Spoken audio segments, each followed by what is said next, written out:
Tea juice வந்தானே யாராவது வந்தா கொடுக்குறோம். ஆனா இஸ்ரவேல் மக்கள் அந்த திராட்சை குலைகளை அறுத்து அதை ஜூஸ் பிழிஞ்சு மக்களுக்கு கொடுப்பாங்களாம். அப்போ வரவங்களுக்கு கொடுப்பாங்களாம். அப்போ அதை கொடுக்கும் போது என்னன்னா அந்த திராட்சை ரசம் ரொம்ப கனமுள்ளதாக நினைக்கக்கூடியதான காரியம். அப்போ அந்த திராட்சை குலைய என் இயேசுவின் திருவருனுக்கு ஒப்பிட பண்ணுகிறாங்க என்று சொன்னால், திராட்சை ரசம் திராட்சை குலைகளிலிருந்து பழத்தை எப்படி பிழியப்படுறாங்களோ அதே போல என் நேசனுடைய சரீரத்தை பிழிஞ்சு எடுக்க கூடியதான காரியங்களை தன்னையே நம்ம பாவங்களுக்காக இயேசுசாமி விட்டு கொடுத்தார்.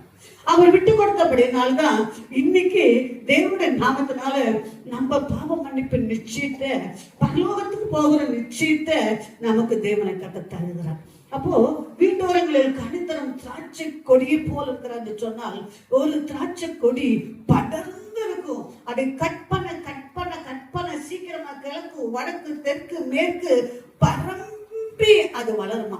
அப்ப நம்ம செலவுகள்ல வியாதிங்கிறதான கட்டு, விபத்துங்கிறதான கட்டு, இனிமாய் கூட வியாதிங்கிறதான கட்டு, இனிமாய் பல காரியங்கள் நம்மளை கட்டப்படுகிறது, வெட்டப்படுகிறது. ஏன் அப்படின்னு சொன்னா நம்ம இன்னும் வளர்றதுக்காக.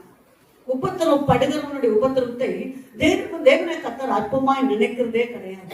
அப்போ நம்ம இன்னும் வளரணும்னா சில விபத்துகள், சில போராட்டங்கள், சில வியாதிகள், சில விக்கனங்கள், சில காரியங்கள், சில அவமானங்கள் வரதான் செய்யும்.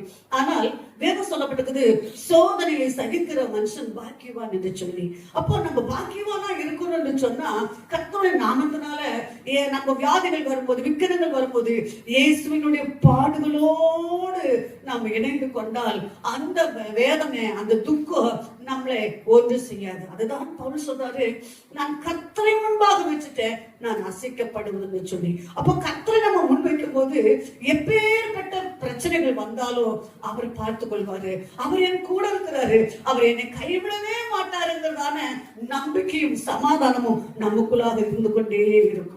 அப்போ உன் பிள்ளைகள் உன் பந்தை சுற்றிலும் ஒளிவ மர கன்றுகளை போல் இருப்பார்கள் சொல்லி, இந்த திராட்சைக்குள்ளையும் சரி, இந்த ஒளிவ மரத்தினுடைய காய்களும் அது விசேஷமானதா இருக்குது என்று சொல்லி வேதம் ஒப்பிடப்பட்டிருக்கிறது.